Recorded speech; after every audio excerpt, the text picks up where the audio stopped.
Hello বন্ধুরা, তোমরা সবাই কেমন আছো? আশা করি ভালো আছো, আর আমিও খুব ভালো আছি। তো আজকে ছিল ছুটির দিন। তো বাড়িতে একা একা ভাল লাগছিল না, বোর হচ্ছিলাম। তো অনেক সব কাজ টাজ করা কমপ্লিট হয়ে গেছিলো। তো বাবাইকে বললাম, বাবাই চলো একটু নদীর পাড়ে ঘুরে আসি। তো বাবাই বললো চলো, আমিও একটু খেলবো।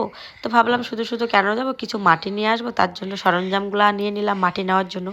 তো বাবাইকে নিয়ে বেরিয়ে পড়েছি নদীর পাড়ে যাওয়ার জন্য। তো মাঝ রাস্তায় একটা মন্দির ছিল, তো ওখানে বাবাই একটু প্রণাম করে নিল। তারপর দেখো আমরা নদীর পাড়ে পৌঁছে গেছি। আর এই হলো সেই নদী, আমাদের বাড়ির পিছনেই নদীটা। তো জায়গাটা খুবই সুন্দর, তোমরা যদি আসতে চাও কমেন্ট করে জানাবে কিন্তু।